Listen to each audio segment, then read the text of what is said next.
বড় ভাইয়ের মৃত্যুতে বাংলাদেশে আসতেই বাবার চাপের মুখে বিয়ে করতে বাধ্য হলাম। সদ্য বিধবা হওয়া আমার বড় ভাইয়ের স্ত্রী নীরাকে। বাবা এমনটা করবে জানলে বাংলাদেশেই আসতাম না, নিজেকে গুছিয়ে নিতে চেয়েছিলাম। কিন্তু তার আগেই এত বড় একটা ঝড় বয়ে যাবে জীবনের উপর দিয়ে ভাবতেই পারিনি। 8 মাস আগেই ভাইয়া নীরাকে বিয়ে করে, এর 2 মাস পরেই আমি বিদেশে চলে যাই। নীরাকে কখনোই আমি এভাবে দেখিনি, সব সময় বড় ভাইয়ের স্ত্রীর চোখেই দেখেছি। যদিও বয়সে সে আমার অনেক ছোট, কিন্তু কখনোই ভাবতে পারিনি আমার জীবন সঙ্গী তাকে করব। কিন্তু বাবার সম্মানের দিকে চেয়ে সব মেনে নিতে বাধ্য হলাম। বাসর ঘরে নীরা একা বসে আছে, আর আমি ছাদে বসে ভাবছি আমার জীবনটা শেষ হয়ে গেল এভাবে, বাবার মুখের দিকে তাকিয়ে। না, তা হতে দিব না। আমি এবার বিদেশে চলে গেলে আর আসবো না, আর নীরাকে কোনোভাবেই স্ত্রী হিসেবে মেনে নিতে পারবো না। রাত প্রায় 2টা বেজে গেছে। আমি নিচে নেমে যে দরজাটা খুলতেই দেখি নীরা বসে বসে কাঁদছে। আমাকে দেখেই নীরা খাট থেকে নেমে দাঁড়িয়ে গেল এবং বলতে শুরু করলো, আমাকে ক্ষমা করে দিবেন, আমার জন্য আপনাকে এমন পরিস্থিতিতে পড়তে হলো। আমি এটাও জানি আপনি কোনো দিনও আমাকে মন থেকে মেনে নিতে পারবেন না, আর এটা হয় স্বাভাবিক। অন্য কেউ হলেও মেনে নিতে পারতো না, তাই আমি কখনো কোনো প্রকার অধিকার খাটাতে আসবো না। আপনি আপনার মতো চলতে পারেন, যেমন খুশি ঠিক তেমন করে।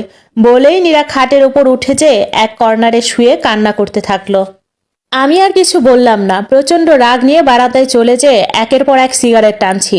দেখতে দেখতে যে কখন রাত শেষে ভোর হয়ে এলো বুঝতেই পারিনি। নীরা বিছানা থেকে উঠে ফ্রেশ হতে চলে গেলে আমি যে বিছানায় শুয়ে পড়ি। চোখে ঘুম ঘুম লেগে আসতেই আমি দেখি নীরা অজু করে এসে নামাজ পড়তে বসেছে। আমি আমার মতো দেখতে দেখতে ঘুমিয়ে গেলাম। 11টার দিকে মায়ের ডাকে ঘুম থেকে উঠে ফ্রেশ হয়ে নাস্তার টেবিলে যেয়ে দেখি নীরা নাস্তা রেডি করছে। প্রচন্ড রাগ নিয়ে কোনো রকমে নাস্তা করে বাসা থেকে বের হয়ে গেলাম। মনের ভেতর আগুন জ্বলছে, কোনোভাবেই ঘরে মন টিকানো সম্ভব না। মনে মনে ভাবছি যে বন্ধুদের সাথে আড্ডা দিয়ে সময় পার করে দিব। যে কয়দিন বাংলাদেশে আছি, রাত করে বাড়ি ফিরবো যখন নীরা ঘুমিয়ে পড়বে, ওর মুখটাও আমার দেখতে ইচ্ছে করে না কেন জানি। ভাবতে ভাবতেই বন্ধুদের মাঝে চলে গেলাম। যেতেই বন্ধুরা বিভিন্ন রকম মন্তব্য করতে শুরু করলো। সরাসরি বলতে শুরু করলো, কি বন্ধু, কেমন রাত কাটলো? ভালোই তো পেয়েছিস ভাবিকে। আরো অনেক রকম বাজে কমেন্টস করতে শুরু করলো। ওদের কথায় মেজাজ আরো খারাপ হয়ে গেল। ওদের সাথে তেমন কোনো কথা না বলেই সেখান থেকে উঠে চলে আসলাম। নিরিবিলি একটা জায়গা দেখে বসে পড়লাম। পকেট থেকে ফোনটা বের করে ডাটা কানেকশন অন করতে মেসেঞ্জারে টুংটাং শব্দ করে দিয়ার মেসেজ আসতে শুরু করে দিয়েছে। দিয়ার সাথে বিদেশে থাকা অবস্থা থেকেই ফেসবুকে পরিচয়। কিছুদিনের ভেতরেই আমাদের সম্পর্কটা ভালোবাসায় রূপ নেয়। আমি কখনো বিশ্বাস করতাম না যে ভার্চুয়ালে ভালোবাসা হতে পারে, কিন্তু দিয়া তা ভুল প্রমাণ করে দিয়েছে। ও আমাকে ফোনের অন্য প্রান্ত থেকে এমনভাবে কেয়ার করেছে যে মনে হতো সবসময় আমার পাশেই ছিল। এত হাজার মাইলের দূরত্বকেও তখন দূরত্ব মনে হতো না। ব্যস্ততার জন্য এই কয়েকদিনে মেয়েটাকে মেসেজ দিতেই পারেনি, না জানি কত কিছু ভেবে বসে আছে। ভাবতে ভাবতে মেসেজ ওপেন করতেই দেখি দিয়ার অভিমানী মেসেজ, কি আমাকে ভুলে গেলে বাংলাদেশে এসেই? তুমি না বলেছিলে সব কাজ শেষ করেই আমার সাথে দেখা করবে, কই তুমি তো এলে না। আসবে তো দূরের কথা, না একটা মেসেজ না কল। তুমি কি ঠিক আছো? আমি আর দেরি না করে দ্রুত মেসেজ ব্যাক করলাম, আমি ঠিক আছি, একটু ব্যস্ত ছিলাম, বুঝোই তো তুমি। চলো আজ একসাথে লাঞ্চ করব। লিখে বসে আছি, কয়েক মিনিটের ভেতরেই দিয়ার রিপ্লাই আসলো, চলে আসো, ঠিকানা দিয়ে দিল।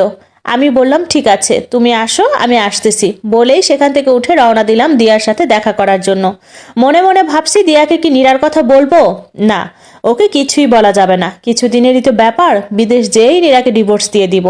অযথায় ওকে বলার দরকার কি। অল্প সময়ের ভেতরেই দিয়ার পাঠানো ঠিকানায় চলে আসলাম। ঠিক সময় মতো দিয়াও চলে আসলো। এসেই আমাকে জড়িয়ে ধরলো। দিয়া আধুনিক মডার্ন মেয়ে, জিন্স টপ পরে এসেছে। ছবিতে ওকে যতটা সুন্দর লাগে তার চেয়ে অনেক বেশি সুন্দর আর স্মার্ট মেয়ে দিয়া। যে কোনো ছেলে পছন্দ করতে বাধ্য হবে। দিয়াকে যতই দেখছি ততই মুগ্ধ হচ্ছে। মনে হচ্ছে না আজ আমাদের প্রথম দেখা সরাসরি, মনে হচ্ছে যুগ যুগের চেনা। নিমেষেই এই কয়েকদিনের যন্ত্রণা যেন ভুলেই গিয়েছি আমি। খুব দারুণভাবে প্রতিটা মুহূর্ত কেটে যাচ্ছে দিয়ার সাথে। দুপুরের লাঞ্চ, রাতে মুভি দেখা, ডিনার করা, কেমন করে যেন সময়গুলো কেটে গেল। রাত 11:30টার দিকে দিয়াকে বিদায় দিয়ে বাড়ির উদ্দেশ্যে রওনা হলাম। মনটা আবারও খারাপ হয়ে গেল। বাসায় যে আবারও নীরার মুখ দেখতে হবে। অসহ্য একটা মেয়ে, দেখার সাথে সাথেই মনটা খারাপ হয়ে যাবে। রাত 12টার দিকে বাসায় আসলাম। কয়েকবার কলিং বেল টিপ দিতে নীরা এসে ঘরের দরজাটা খুলে দিল। শরীরের শাড়ি ঠিক মতো নেই, মনে হয় ঘুমিয়েছিল। চুলগুলো এলোমেলো হয়ে মুখের সাথে লেপ্টে ছিল। আমি কয়েক মুহূর্ত তার দিকে তাকিয়েছিলাম। আমাকে তাকিয়ে থাকতে দেখে সে চোখ নামিয়ে নিল। সে মুহূর্তে আমার খুব ইচ্ছে করছিল তার মুখ থেকে চুলগুলো ছড়িয়ে দিতে। এক অন্যরকম মাদকতায় সে মুহূর্তে আমাকে পেয়ে বসেছিল। পরক্ষণেই নিজেকে সামলে আমি ঘরে ঢুকে গেলাম। এসব আমি কি ভাবছি? না, এগুলো ভাবা মোটেও আমার ঠিক হচ্ছে না। কোনোভাবেই আমার নীরার প্রতি মায়া বাড়ানো যাবে না। আমি দিয়াকে ভালোবাসি, আর বাংলাদেশ থেকে চলে গেলেই নীরাকে ডিভোর্সের পেপার পাঠিয়ে দিব। ভাবতে ভাবতে ওয়াশরুমে চলে গেলাম। ফ্রেশ হয়ে আসতেই নীরা বলল, টেবিলে খাবার দিয়েছি, খেয়ে নিন। আমি বললাম, আমি খেয়ে এসেছি। নীরার মুখটা কেমন যেন ফ্যাকাশে হয়ে গেল। সে কিছু বলতে চেয়েও থেমে গেল। তারপর খাবারগুলো ঢেকে রেখে এসে বিছানার এক কর্নারে যেয়ে শুয়ে পড়ল। আমি আমার মতো বিছানায় শুয়ে শরীরে চাদর টেনে নিলাম। কি করব ভাবতে ভাবতে একসময় ঘুমিয়ে পড়লাম। গভীর রাতে হঠাৎ আমার ঘুম ভেঙে যায়। আমি লক্ষ্য করি নীরার দুটি হাত আমার শরীরের উপরে। সে শীতে কাঁপছে। আমি আস্তে করে তার দুটো হাত নামিয়ে দিয়ে চাদরটা তার গায়ে টেনে দিয়ে তার দিকে তাকাতেই লক্ষ্য করলাম ঘুমন্ত নীরাকে সত্যিই অনেক রূপবতী লাগছে। ঘুমন্ত সব মেয়েকেই শুনেছি রূপবতী লাগে, আজ বাস্তবে তা দেখলাম। নীরার দিকে তাকিয়ে থাকতে থাকতে কখন যে ভোর হয়ে গেছে খেয়ালই করিনি। নীরা ভোরে ঘুম থেকে উঠতেই আমি দু চোখ বন্ধ করে নিলাম, যেন নীরা কোনো কিছু না বুঝতে পারে। নীরা বিছানা ছেড়ে আলমারি থেকে শাড়ি নিয়ে চলে গেল ওয়াশরুমে গোসলের জন্য।